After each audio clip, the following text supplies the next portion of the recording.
This article contains affiliate links. We may receive a commission on any sales we generate from it.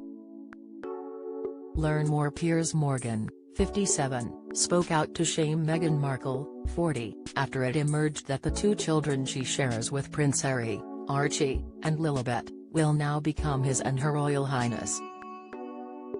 The broadcaster spoke out to remind the world that she had claimed on her interview with Oprah Winfrey that her children had been barred from receiving royal titles, although his frank commentary was blasted by some as crass and insensitive.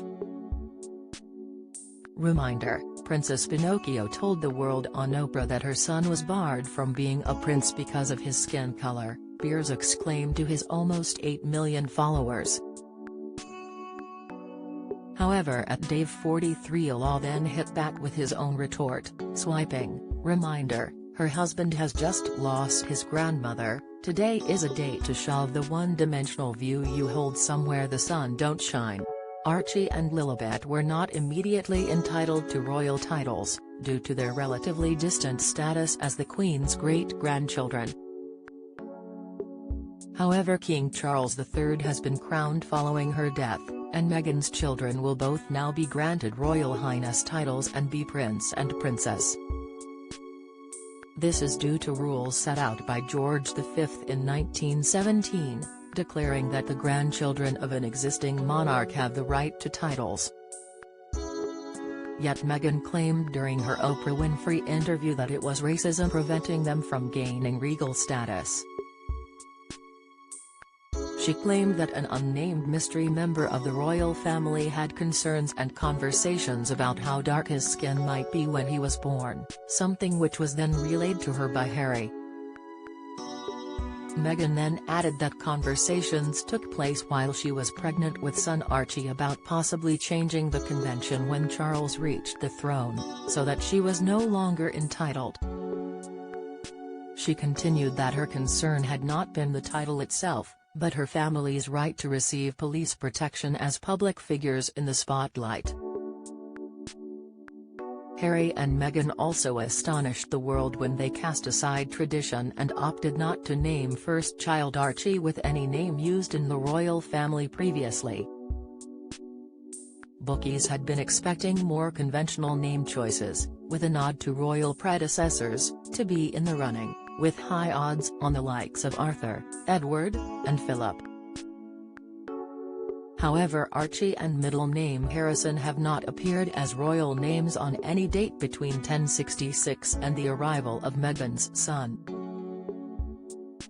Buckingham Palace then announced at the time of Archie's 2019 birth that the couple had declined to use any royal title for him. Yet Meghan told Oprah that it hadn't been their choice, insisting, "It's not our decision to make."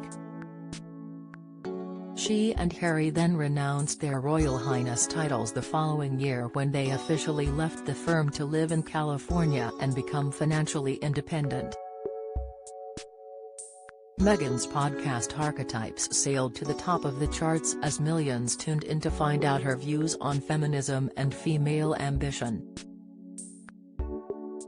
However, following Queen Elizabeth II's tragic death at Balmoral yesterday aged 96, Piers made it clear that he doesn't regard comments about Meghan and Harry as off-limits for him. Although Piers yesterday said he had been in tears over the Queen's death, his decision to post about the royal titles divided fans, with many calling him out for being inappropriate. @Michael92716169 reprimanded him with the words, "This is not the time. I had respect for your comments about the Queen yesterday, but that's gone now. You are pathetic in every possible way."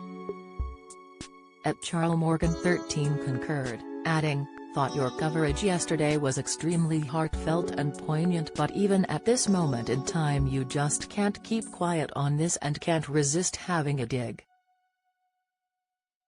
Ali Hook Evans chimed in to say, "This is what you come up with on the week of the anniversary of Diana's death and the death of the Queen?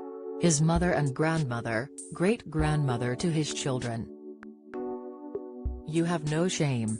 However, @Jackie_Clouston, on the other hand, seemed to agree with Piers' condemnation of Meghan, exclaiming, "Please tell me now that Meg will have to curtsy every time she sees Kate."